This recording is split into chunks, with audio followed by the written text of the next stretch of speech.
পাটের ভালো দাম পাওয়ায় ফরিদপুরের চাষিদের মুখে হাসি ফুটেছে। এবছর ৮৬,০০০ হেক্টর জমিতে এর আবাদ হয়েছে। কৃষি সম্প্রসারণ অধিদপ্তরের তথ্য মতে এই মৌসুমে জেলায় প্রায় ২,০০০ কোটি টাকার পাট উৎপাদন হতে পারে। ৯টি উপজেলা নিয়ে গঠিত ফরিদপুর জেলায় রয়েছে পদ্মা, আড়িয়ালখা ও মধুমতির মতো নদী। চরভদ্রাসন ছাড়া বাকি ৮টি উপজেলায় পাট চাষ হয়। জেলার মোট আবাদি জমির শতকরা ৭৫ ভাগের বেশি জায়গায় সোনালী আঁশের আবাদ হয়। জেলার সর্বত্রই এখন পাট নিয়ে ব্যস্ত চাষিরা। কেউ ক্ষেত থেকে পাট কাটছে, কেউ বা তা ধুয়ে আটি বেঁধে জাগ দিচ্ছেন বা শুকাচ্ছেন।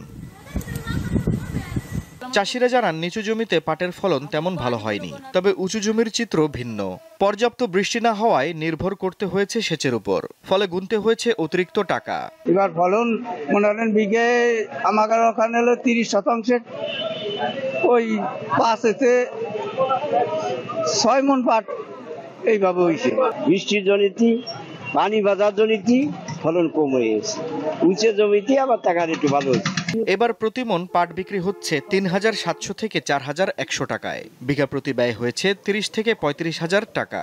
১০ মণ পাট করলে মনে করেন তার দাম কত? ৪০,০০০। খরচা আছে নির্মূল ৩৫,০০০ টাকা। এক বিঘে বই কাইটে ধুইয়া বাড়ি নিয়ে শুয়ে আট নিয়ে বেছে। প্রতি বছর যে খেতে এক পাখি ভুই বুনলে দেখা যায় ৭ মণ প্লাস পাট হয়, এই বছর দেখা যাচ্ছে ৩ থেকে ৩.৫ মণ পাট হচ্ছে। এবং অতিবৃষ্টির কারণে পাটগুলো জাগ দিছে, জাগের পরে যে পাটগুলো নিচে শুকাতে পারতেছে না। হাটে পাটের খুবই কম পরিমাণ পাট হাটে আসতেছে।